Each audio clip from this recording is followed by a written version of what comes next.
ایک صاحب نے سوال پوچھا، کہنے لگے میلاد کس کو منانا چاہیے؟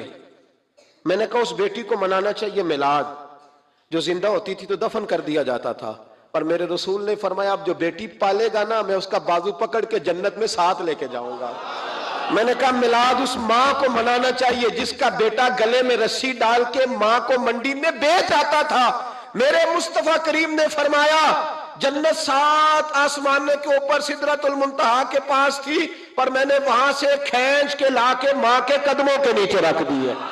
میلاد اس باپ کو منانا چاہیے جس کی اولاد ڈنڈوں سے مارتی تھی، پر رسول کریم علیہ السلام نے فرمایا سن لو سن لو سن لو، اب جس کا ابا راضی ہوگا اسی کا اللہ راضی ہوگا۔ میں نے کہا میلاد اس غریب کو منانا چاہیے جو بھینس کی طرح بکری کی طرح منڈی میں بکتا تھا، پر مصطفیٰ نے کالے رنگ والے حبشی غلام کو سینے سے لگا کے کہا غریبوں کو چھوٹا نہ سمجھنا، میں اللہ کا رسول جب جنت میں جاؤں گا تو آگے بھی غریب ہوں گے، پیچھے بھی غریب ہوں گے، دائیں بھی غریب ہوں گے، بائیں بھی غریب ہوں گے۔ فرمایا امیر ویٹنگ لسٹ میں ہوں گے، 500 سال بعد جنت میں جائیں گے، غریبوں کے لیے جنت کے دروازے 500 سال پہلے ہی کھلوا دوں گا۔ اسے منانا چاہیے، میلاد منانا چاہیے۔ اور میں نے کہا مولوی سن، تجھے پوچھتا کوئی نہ، تیرا ذکر کوئی نہ کرتا، لیکن تو ممبر پہ بیٹھا ہے، تو محمد عربی کے نام کا کھا رہا ہے، تو علی کے نام کا کھا رہا ہے، تو عمر عثمان اور ابو بکر کے نام کا کھا رہا ہے، تو حسنین کا صدقہ کھا رہا ہے۔ تجھے نہ تیری کبھی کسی نے برادری پوچھی، نہ کبھی تیرا کسی نے ایڈریس پوچھا، نہ کبھی کسی نے تیری سند پوچھی، لوگ تیرے نعرے لگاتے ہیں، لوگ تیرے ہاتھ چومتے ہیں، پھر مان جا کہ تجھے صبح بھی میلاد منانا ہے، شام بھی میلاد منانا ہے، اور تجھے یہ کہنا چاہیے خس خس جنہ قدر نہیں میرا ایتے صاحب نو وڈیائیاں میں گلیاں دا روڑا کوڑا، ایتے محل چڑھایا سائیاں، تیرا کام تھا تیری آنکھیں بھیگی رہتی۔ اور اس بوڑھے کو بھی میلاد منانا چاہیے جس کے بارے میں میرے نبی پاک نے فرمایا سفید داڑھی والے کی جس نے عزت کی اس نے تو رب کی عزت کی، اس نے تو رب کی عزت کی میرے بھائی۔ اس مزدور کو بھی میلاد منانا چاہیے جس کے بارے میں نبی پاک نے فرمایا جو اپنے ہاتھوں پہ چھالے ڈال کے مزدوری کرتا ہے میں نے تو اسے رب کریم کا دوست بنا دیا ہے۔ ہر اس طبقے کو میلاد منانا چاہیے جسے میرے رسول نے عزت عطا فرمائی۔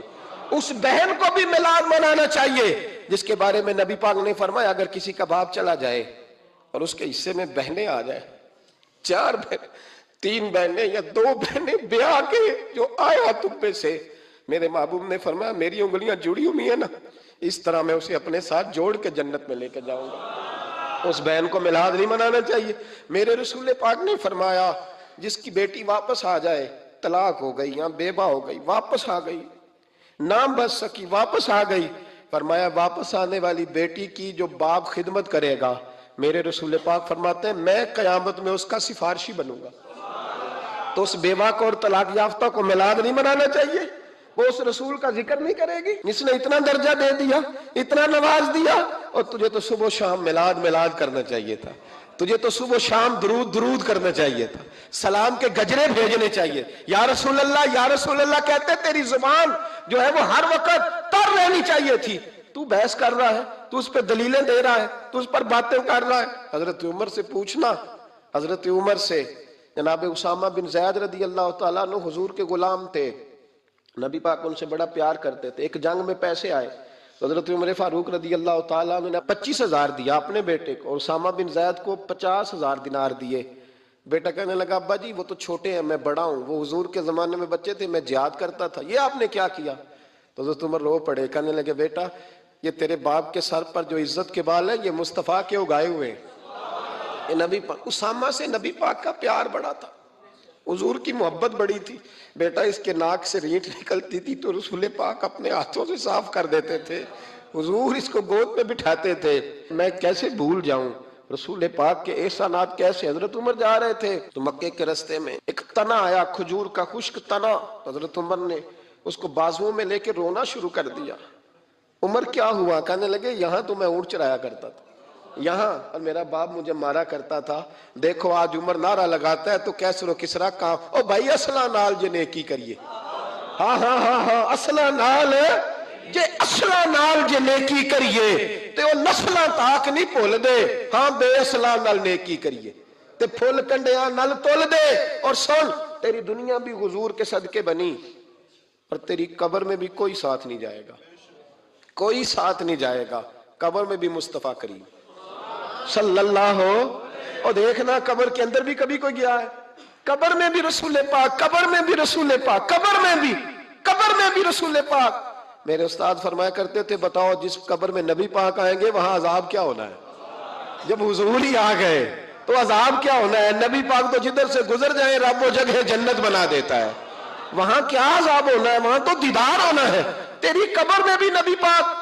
اور حضور نے فرمایا میزان عمل پہ عمل تلیں گے تو پھر بھی میں تمہارے پاس ہوں گا۔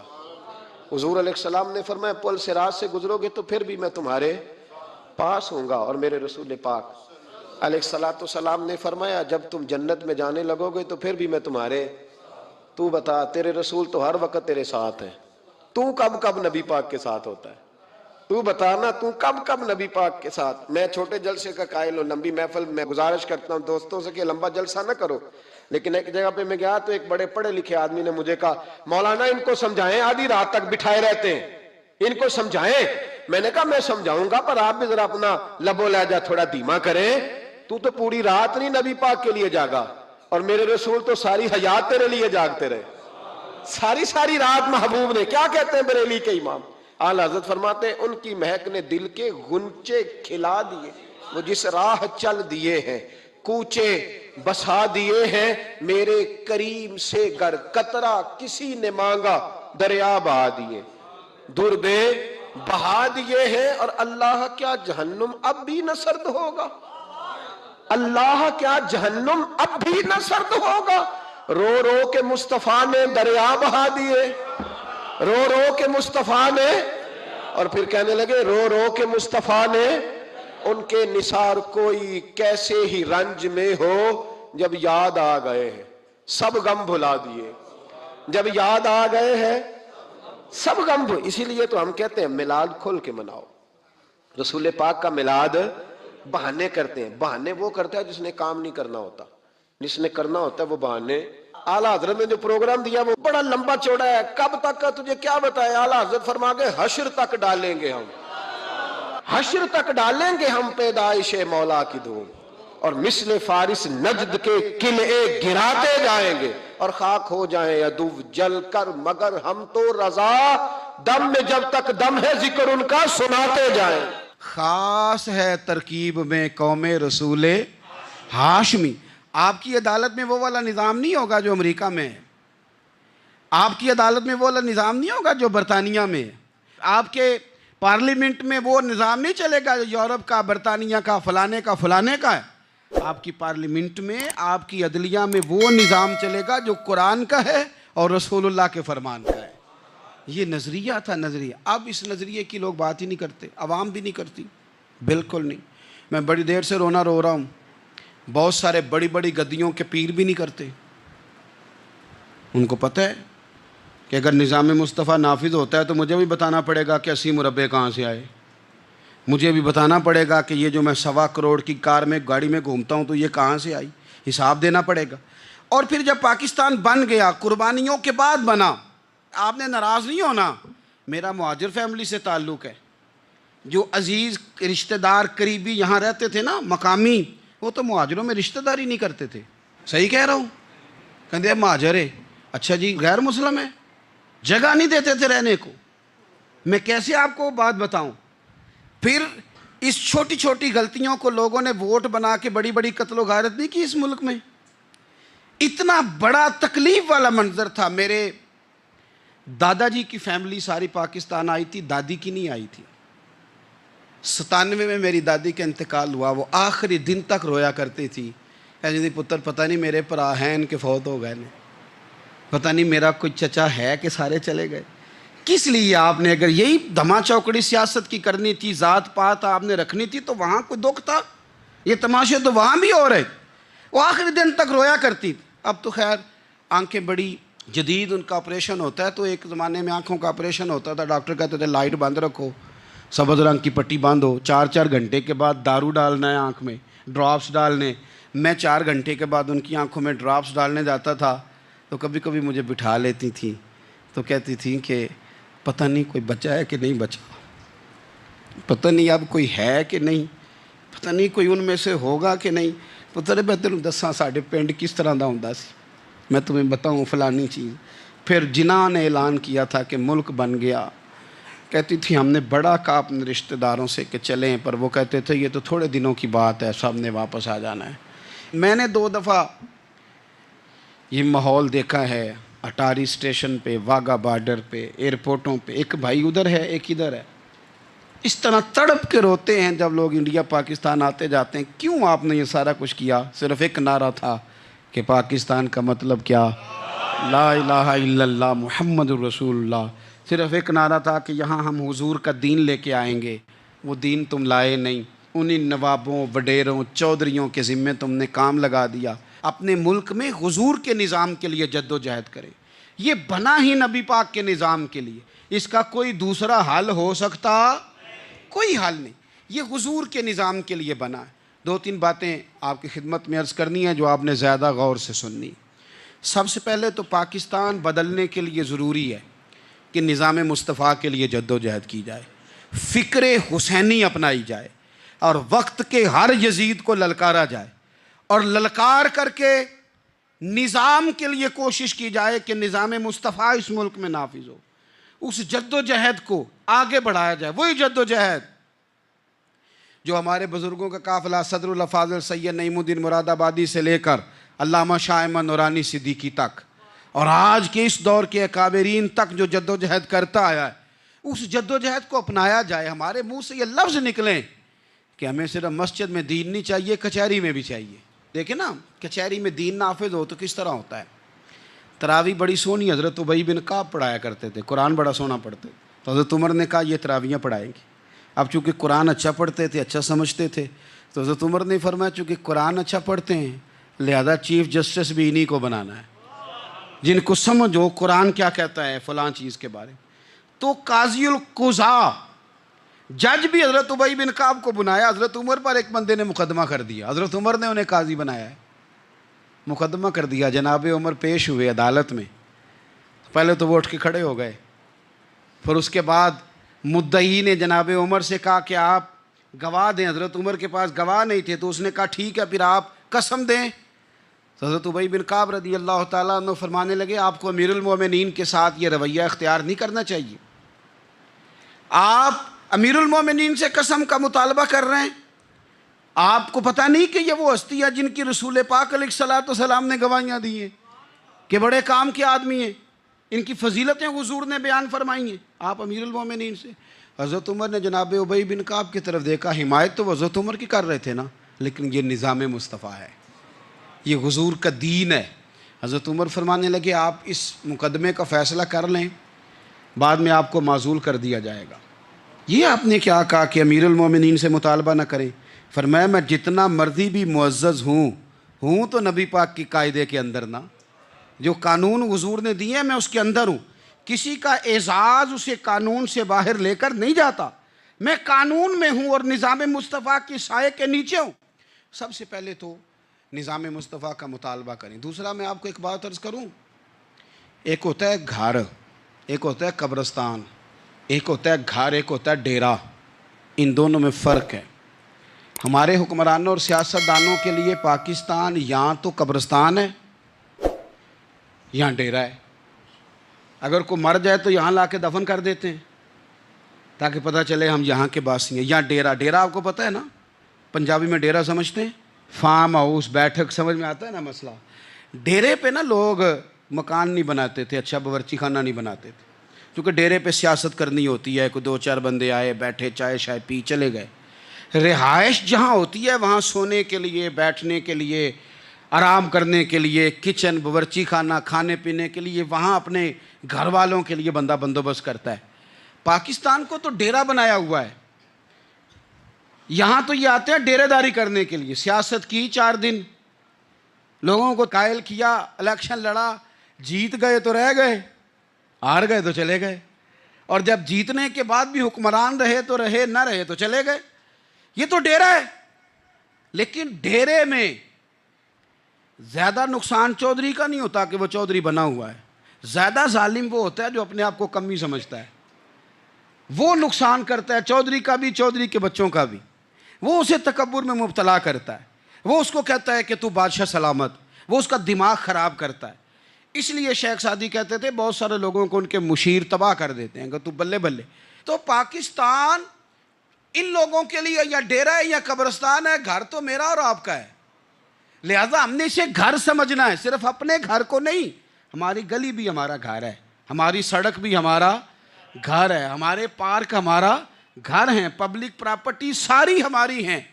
ہم نے حکمرانوں کا صرف انتظار نہیں کرنا، ہم نے ریپر دیکھ کے پھینکنا ہے کہ گھر ہمارا ہے. ہم نے سڑک پہ کچرا دیکھ کے پھینکنا ہے کہ گھر ہمارا ہے. ہم نے اس کے ذروں سے، اس وطن کی مٹی سے پیار کرنا ہے. اور یہ آپ چھوڑ دیں کہ سندھ میں فلانے کی حکومت ہے اور خیبر پختونخوا میں فلانے کی حکومت ہے، پنجاب فلانے کا ہے اور بلوچستان فلانے کا ہے. یہ باتیں آپ چھوڑ دیں. خیبر پختونخوا بھی درویشوں کا ہے، حضرت بابا عبد الرحمن کا ہے، پیر آف مان کی شریف کا ہے خیبر پختونخوا. سندھ حضرت عبداللہ شاہ غازی کا ہے، اور پنجاب بابا فرید کا ہے اور داتا علی اجمیری کا ہے. تو میرے عزیز، سب سے پہلے تو نظام مصطفیٰ کا مطالبہ کریں، پھر اس کی صفائی میں، ستھرائی میں، تعمیر میں، ترقی میں اپنا کردار ادا کریں. تیسری بات یہ کہ لوگوں کو یہ بات سمجھائیں ایک دوسرے کو کہ بہت زیادہ خود غرض نہ بنیں، فقط اپنے گھر کی فکر چھوڑ دیں. یہ ملتوں کا طریقہ نہیں، قومیں اس طرح نہیں بنتی. فقط اپنے گھر کی فکر کرنا. ایسی ہوا چلی ہے کہ ہر شخص سوچتا ہے تمام شہر جلے بس ایک میرا گھر نہ جلے. یہ فکر چھوڑ دیں. دیکھیں نا، ہمیں بتایا گیا، نبی کریم صلی اللہ تعالیٰ علیہ وسلم کے فرمان نے بتایا کہ 40 گھر آگے، 40 گھر پیچھے، 40 گھر دائیں، 40 گھر بائیں، یہ تیرے پڑوسی ہیں. اور سخاوت تو کہاں سے شروع کر؟ حضور نے جناب ابو ذر غفاری سے فرمایا تھا کچھ نہ ہو سکے تو شوربہ ہی زیادہ پکا لیا کر، اسی سے پڑوسیوں کا بھلا کر.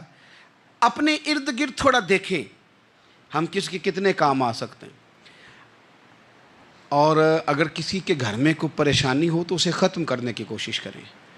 اگر ہمارے دائیں بائیں کوئی آدمی کسی غلط چیز میں ملوث ہو تو دور کرنے کی کوشش کریں. کیوں بھلا؟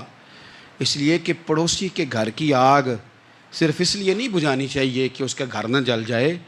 پڑوسی کی آگ اس لیے بھی بجھا دینی چاہیے کہ اگر اس کے گھر سے آگ نہ بجھائی تو وہ ہمارے گھر بھی آ جائے گی.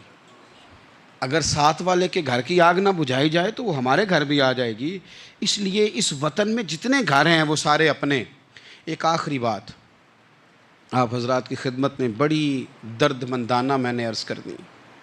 درد مندانہ، اگر سیاستدان امیر کبیر ہمارا بھلا نہیں کرتے تو چلو ہم ہی ایک دوسرے کا بھلا کرنا شروع کر دیں، تھوڑا تھوڑا نفع کرنا شروع کر دیں. حضور علیہ السلام نے فرمایا لوگوں میں بہتر وہ ہے جو لوگوں کے لیے نفع مند ہو. اگر بہت زیادہ اونچے درجے کا افسر اگر ہمیں لگتا ہے اللہ ماشاء اللہ کہ وہ کرپٹ ہے، تو جہاں جہاں ہم بیٹھے ہوئے ہیں جس جگہ پہ، ان جگہوں پہ ہی ہم ایک دوسرے کا بھلا کرنے لگ جائیں. چلو مہربانی کرے ریڑھی والا یہ سوچ لے کہ میں نے وہ پھل نہیں لے کے جانا جو لوگوں کو بیمار کر دے گا.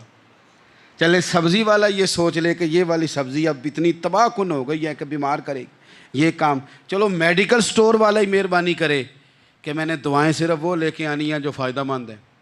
جو دعائیں ایکسپائر ہو گئی ہیں، جن میں کوئی مسئلہ بن گیا ہے، وہ میں نے کام نہیں کرنا. اور چلو کریانے والا ہی مہربانی کر دے، وہ بیسن ہی صحیح لے آئے یار، وہ والا نہ بیچے جو لوگوں کے لیے نقصان کا باعث. وہ بوتلیں اصلی بیچے، نقلی نہ بیچے، کیونکہ وطن ہمارا ہے.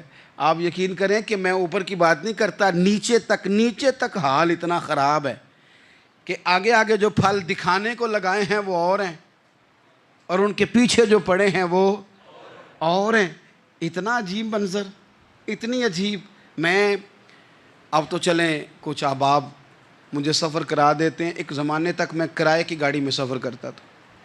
ایک صاحب کو میں نے ایک دفعہ بتایا کہ مجھے شیخو پورہ جانا ہے، کتنی دیر رکیں گے؟ میں نے کہا کہ ظاہر ہے جلسہ ہے، فارغ ہوگا تو آ جائیں گے. تو شیخو پورہ والوں نے بھی مجھے شیخو پورہ بتایا تھا.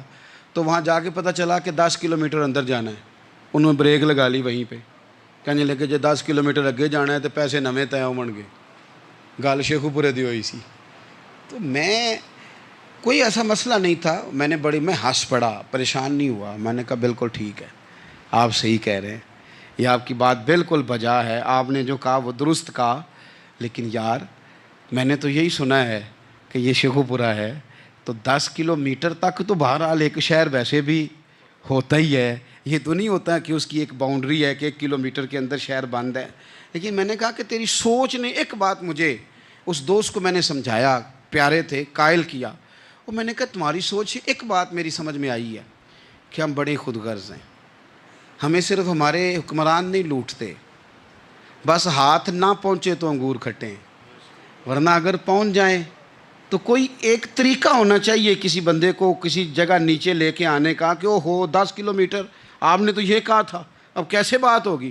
میں نے انہیں کہا کہ کچھ بھی نہیں اس سے فرق پڑتا، اس سے کوئی فرق نہیں پڑتا، لیکن ایک زمانہ میں نے دور دیکھا، اور ایک دور میں نے وہ بھی دیکھا کہ مجھے ایک جگہ جانا تھا، اللہ اکبر، ایک قاری صاحب تھے، امام صاحب تھے، کسی زمانے میں وہ رہ چکے، تو ہمارے علاقے میں بھی انہوں نے امامت کی تھی، تو میں وہاں جا رہا تھا، تو ان کے گاؤں پہنچنے سٹاپ پہ اتر کے تو میں تانگے پہ بیٹھا، تانگے والے کو میں نے کہا کہ وہ چونکہ اپنے گاؤں جا چکے تھے چھوڑ کے ہمارا علاقہ، تو میں نے کہا فلانے قاری صاحب کے یہاں جانا ہے، تو نیچے اتر کے تانگے والا ظاہر ہے کار والے سے تو غریب ہی ہوتا ہے، تو میں نے اس تانگے والے سے کہا کہ میاں کرایہ کتنا تیرا بنتا ہے؟ کہنے لگا میں مولوی صاحب دے پرونے کو کرایہ نہیں لیندا، اس لیے کہ انہوں نے ہمیں قرآن پاک پڑھایا ہے، اور انہوں نے ہمیں، اور پھر میں وہ تانگے والا، اس کے کپڑے، اس کی طامت، اس کا سارا کچھ سادہ، تو میں بار بار میرا دل کرتا تھا کہ میری آنکھیں اس کی فوٹو کھینچ لیں، کیا شخص ہے، کیا انداز ہے،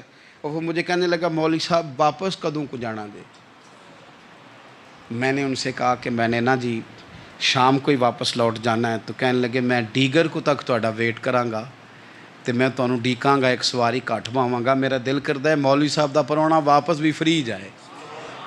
کیا اس کی آمدن ہوتی ہے تانگے والے کی؟ وہ بندہ بھی یاد رہ گیا، یہ بندہ بھی یاد رہ گیا، خدا را ہم یاد رہیں گے، مہربانی کریں آپ ایک دوسرے کا تھوڑا تھوڑا بھلا کریں، ایک دوسرے کی تھوڑی تھوڑی خیر کریں، ایک دوسرے کا تھوڑا تھوڑا نظریہ۔ ایک بندہ مجھے وہ بھی یاد ہے، بس میں بیٹھا تھا تو اس نے نا، ایک بوڑھی اماں نے اسے کہا کہ پتر میرے کو نا کرایہ 14 روپے تھا، تو اس نے کہا پتر میرے کو 10 ہی دے، تو اپنا اپنا رویہ ہوتا ہے، تو وہ کنڈکٹر جو تھا گاڑی کا وہ کہنے لگا اماں جی اتر کے گا نہیں جے جانا؟ کہنے لگی پتر وے جانا ہے، پیدل ٹر جائیں گی، غریب ہے میرا پتر، زیادہ پیسے نہیں کماندا، تو 10 روپے ہی نے۔ تو وہ کلینڈر بھی مجھے یاد رہ گیا، اس نے 10 بھی اماں کو واپس کر دی، کہنے لگا اماں جی کوئی گل نہیں، ساری دیہڑی کمائی دے ہی نے، اللہ دیونے والا ہے، تسی پیدل نہ جاویو، اے 10 روپے رکشے والے نو دئیو تاکہ تانوں گھر چ۔ او یار ایک ایک قطرہ اس ملک میں، ایک ایک آنسو کسی کا پوچھ لو، زیادہ نہیں، ایک ایک دو دو آنسو پوچھو گے تو بڑے لوگ رونا چھوڑ دیں گے، ایک ایک دو دو آنسو پوچھ لو گے تو بڑے لوگ ہیں رونا چھوڑ دیں گے۔ میں چونکہ غور سے چیزوں کو، میرا حافظہ بڑا اچھا ہے تو میں دیکھتا رہتا ہوں۔ میری ہمشیرہ کی شادی تھی تو میں نے ایک فرنیچر والے سے بات کی، میں نے کہا بھائی اس طرح کر کے فرنیچر بنانا ہے، تو کہنے لگا گھر واسطے یا کسی تھی نو دینا جے؟ وڈیرے بابا جی۔ میں نے کہا جی نہیں۔ کہنے لگا حضرت جی جویں دل کرے گا کر لیا جے، تیاں